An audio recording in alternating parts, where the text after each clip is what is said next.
Hello everyone, my name is Babichek, and today I'm going to talk about the physical principles behind the semiconductor devices. Semiconductors, as you may all know, are the foundation of almost all modern electronics. For example, smartphones, computers, sensors, solar panels, LEDs, processors, etc. During this lecture, we will focus on the basic principles that makes these devices work. Microelectronics, often considered one of the greatest technological advancements of modern civilization. What makes microelectronics so impressive is not only the small size of electronic components, but also the precision with which we can control matter at microscopic and even nanoscopic scales. A modern chip contains about 1 billion of transistors, and each of them relies on very simple physical principles like electron motion, energy levels, doping, and p-n junctions. Before a chip appears inside a phone or computer, it goes through a very long manufacturing pipeline, which you can see on the slide. It starts with growing a silicon crystal, then it's cut into wafers, processed at many levels,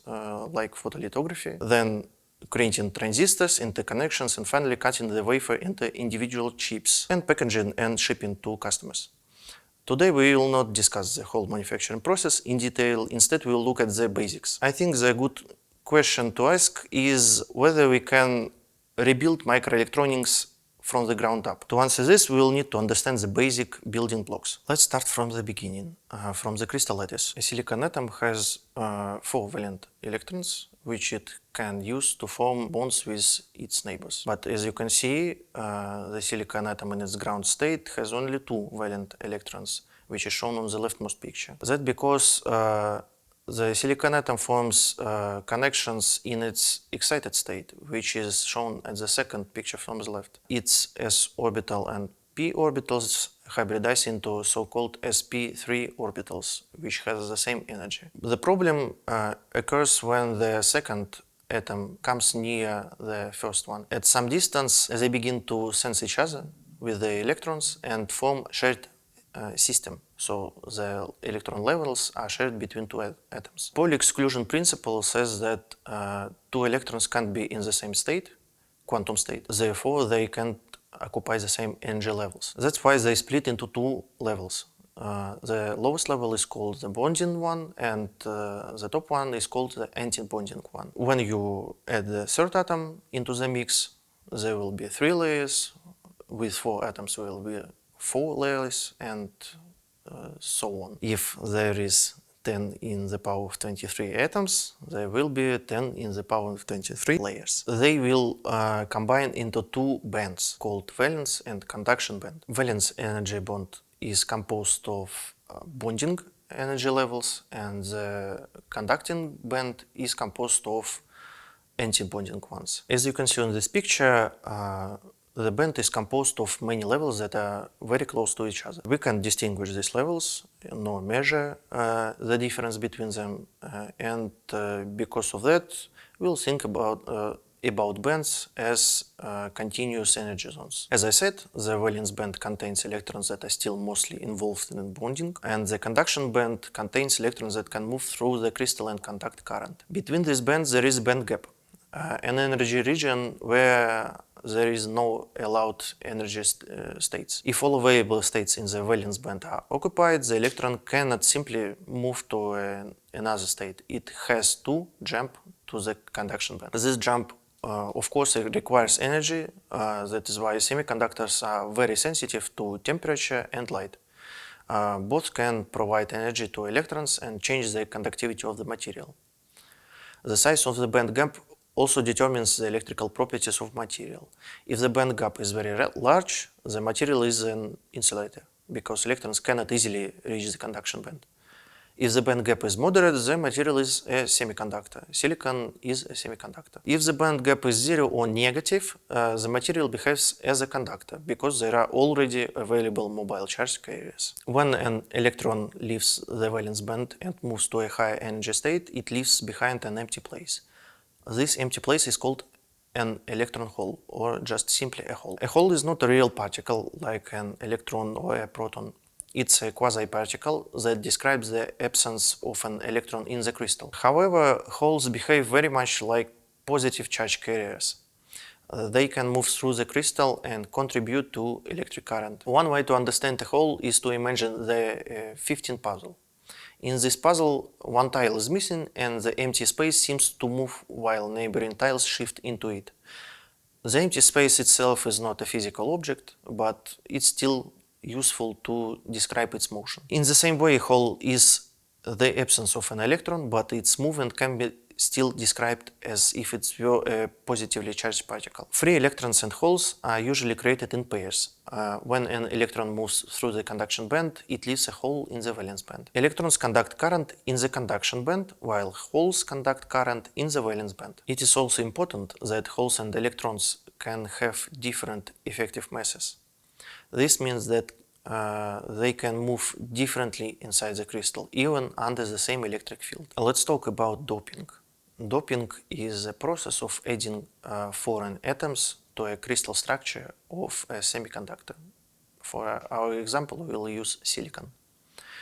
Pure silicon is called intrinsic. In this intrinsic silicon, the number of free electrons and holes is relatively small, and the number of electrons is equal to the number of holes. To control conductivity, we add small amounts of impurity atoms. If we choose atoms that create extra holes, we'll get the p-type silicon. If we add atoms that create extra electrons, we get the n-type silicon. P-type means positive, we add positive particles, holes, and n-type means negative particles, extra electrons. Acceptor atoms, which accept electrons and give holes. For p-type doping include boron, aluminium, gallium, and indium. Common donor atoms for n-type doping include phosphorus, arsenic, antimony, and bismuth. Doping allows us to choose which type of carrier dominates the conductivity. The amount of dopant can vary greatly. Weak doping may be used in wafers, while strong doping is used in transistor regions. At very high doping levels, silicon can even behave almost like a metal. It's very important in microelectronics because different parts of a device need different electrical properties. By controlling doping concentration, we can control resistance, carrier concentration, and device behavior. What happens when p-type silicon contacts the n-type silicon? This is called a p-n junction. At first, electrons from the n side diffuse into the p side, and holes from the p side diffuse into the n side. Diffusion means movement from a region of higher concentration into a region of lower concentration. When electrons and holes meet, they recombine. As a result, a space charge region is formed near the junction. This creates a potential barrier that opposes further diffusion. Diffusion mainly affects majority carriers. In n-type material, the majority carriers are electrons, and in the p-type material, the majority carriers are holes. The diffusion current strongly depends on the height of the potential barrier. If the barrier becomes lower, more carriers can cross the junction. If the barrier becomes higher, fewer. This is one of the key ideas behind the diode behavior. Drift is another mechanism of carrier motion. Unlike diffusion, drift happens because of an electric field. Inside the space charge region of a p-n junction, there is an internal electric field that forms. This field can move minority carriers across the junction. The drift current is usually much smaller and almost constant compared to diffusion current, because it accelerates only those carriers that are formed inside this space charge region. So in equilibrium, diffusion and drift balance each other. So a quick recap. In the p-n junction, we have two currents. The first current called the diffusion current, or sometimes the recombination current. And the second one is called drift current, or sometimes the generation current. In the absence of voltage, external voltage, they compensate each other. What happens if we add a potential? In forward bias, when we add the positive potential to the n-doped silicon, the barrier becomes lower. Majority carriers can cross the junction more easily, so current increases rapidly. In fact, it increases exponentially. In reverse bias, the barrier becomes higher and the majority is blocked, and only a small drift current remains. This explains why a diode conducts current mainly in one direction. On this slide, you can see the current voltage characteristic of a diode, and it's strongly nonlinear. In forward bias, current grows, as I said, exponentially with voltage. In reverse bias, current remains very small and approximately constant. This asymmetric behavior is what makes the diode useful. It connects like a one-way valve for electric current. A very important observation is that the diode is a non-ohmic device. This means that the Ohm's law doesn't apply to it. But differential Ohm law does. This means that we can use differential resistance, which is equal to the slope of the function.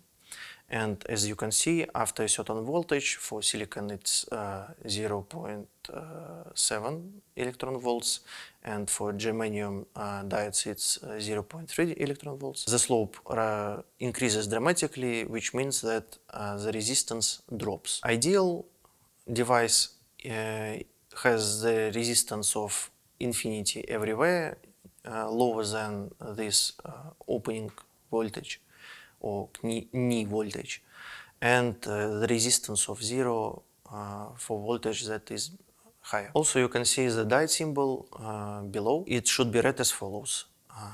The arrow shows the direction in which current flows, positive charges, and in the reverse direction, arrow becomes a wall, like a half of a capacitor. PN junctions are used in many devices. Diode rectifier, for example, converts alternating current into periodic direct current.